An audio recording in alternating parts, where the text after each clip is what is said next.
Olá, gente bonita, tudo bem com vocês? Espero que sim. Se não estiver tudo bem, coloquem nos comentários, ore por mim, para que eu possa estar orando por você, tá bom? Queridos, hoje estou gravando aqui o segundo vídeo sobre os estudos da Bíblia. E hoje eu vou falar um pouquinho sobre interpretação do texto bíblico. Muita gente estuda a Bíblia e fala que não consegue entender. Então, qual que é a dificuldade? Qual que é o problema? O que que acontece? Por que que ela não consegue entender? Então, eu vou dar aqui alguns métodos para que você possa interpretar o texto bíblico, tá bom? De forma correta. O primeiro passo que você precisa fazer é você fazer uma oração antes de estudar a Bíblia. Por que que é necessário fazer uma oração? Porque a Bíblia, o Espírito Santo inspirou os profetas e apóstolos a escreverem a Bíblia. E o mesmo nos ajudará a interpretá-la, correto? Concorda comigo? Então faça uma oração antes de ler a Bíblia. Segundo ponto, eu gostaria de ler um texto para você que está no livro de Atos dos Apóstolos. No capítulo 8, diz o seguinte, capítulo 8, eu vou ler do verso 30 ao 31. Aqui é a passagem de Felipe e o eunuco, que começa no verso 26, você pode até ler para que você entenda melhor. Diz o seguinte: correndo Felipe ouviu ler o profeta Isaías e perguntou: compreendes o que vens lendo? Ele respondeu: como podereis entender se alguém não me explicar? E convidou Felipe a subir e ao sentar-se junto a ele. Aqui um pouquinho antes, o Espírito Santo fala para Felipe para se aproximar do carro a qual o eunuco estava lendo a Bíblia. Só que o eunuco estava lendo ali, Felipe chega e pergunta para ele: você está entendendo o que você está lendo? O eunuco dá uma resposta clássica. Ele diz assim: como eu podereis entender se não tem quem me explica? Então aqui há um princípio bíblico de qual a gente necessita de alguém que tem conhecimento bíblico, que é professor de Bíblia, para nos ajudar a entender. Então, se você está com dificuldade, procura alguém que sabe, né? Vai facilitar muito para você, tá bom? E eu estou aqui disponível para você. Se você precisar, tiver dúvida, pode perguntar que a gente vai tentar ajudar, tá bom? Então, primeiro ponto, você precisa orar. Segundo ponto, se você não estiver entendendo, procure um professor, alguém que sabe explicar a Bíblia. Querido, terceiro ponto que eu gostaria de destacar aqui para você: considere a Bíblia como em sua totalidade, Antigo e Novo Testamento. Por que eu estou falando isso? Algumas pessoas têm dúvidas ou acham ou até pregam que o Antigo Testamento foi abolido porque veio o Novo, agora é tudo novo e o Antigo não vale mais. Porém, eu queria ler um texto para vocês que nos ajuda a entender essa questão. Qual a relação do Antigo Testamento, que a gente deve pensar sobre ele. Em Mateus capítulo 5, versículo 17, Jesus, ele disse a respeito.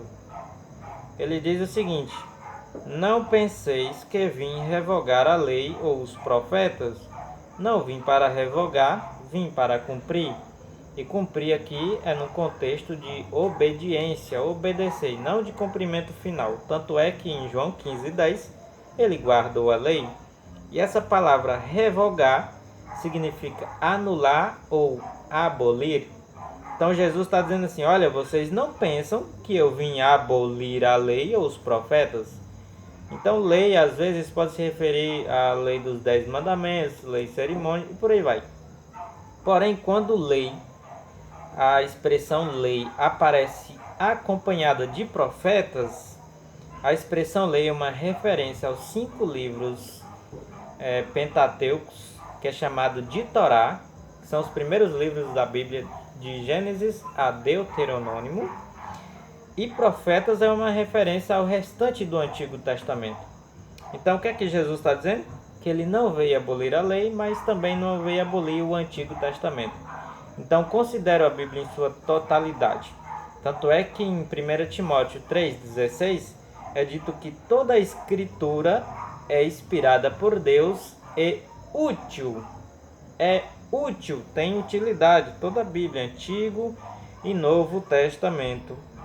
A gente precisa entender que o Novo, ele vem em complemento com o Velho, ele vem complementando o Velho Testamento.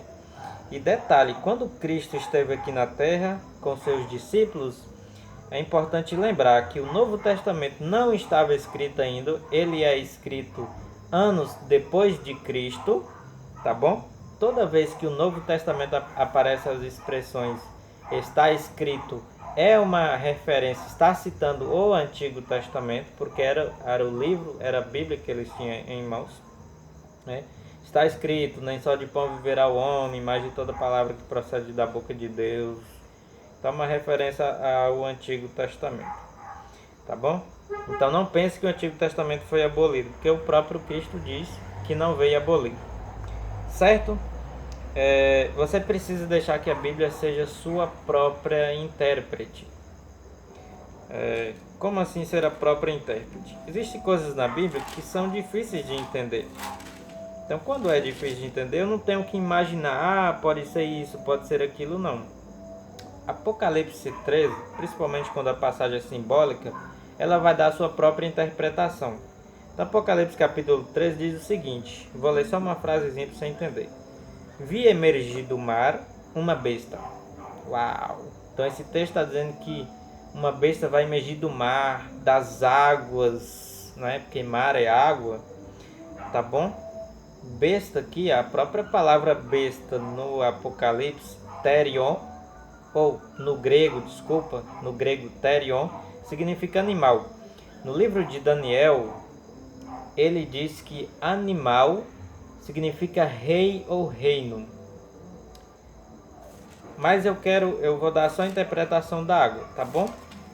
O texto Apocalipse 17, versículo 15 diz o seguinte: falou-me ainda as águas, lembra? Mar, água. As águas que vistes, onde a meretriz está sentada, são povos, multidões, nações e línguas. Então eu não tenho que imaginar o que pode ser essas águas, o que pode ser aquele mar. O mar ali são os problemas na sua vida, ou a besta vai emergir lá no mar, em Salvador. Não. Como besta é um animal, significa rei ou reino, é um reino que vai emergir no meio dos povos, porque água significa povos, nações, multidões e línguas. Então a própria Bíblia, ela interpreta a ela mesma. Então, entende? Então veja bem. E um outro ponto agora, o quarto ponto que eu gostaria de colocar aqui, é que um método de interpretar a Bíblia relacionando os textos, porque Cristo fez isso em Lucas 24, verso 27, ele discorre por todos os profetas para explicar a respeito dele. Isaías 28, verso 10, diz assim: porque é preceito sobre preceito, regra sobre regra, regra e mais regra, um pouco aqui e um pouco ali. Então, um pouco aqui e um pouco ali. Qual é o princípio aqui de estudo da Bíblia? Vou falar do Espírito Santo. Será que o Espírito Santo é o quê? Uma pessoa? É uma força? É uma energia positiva? O que é o Espírito Santo?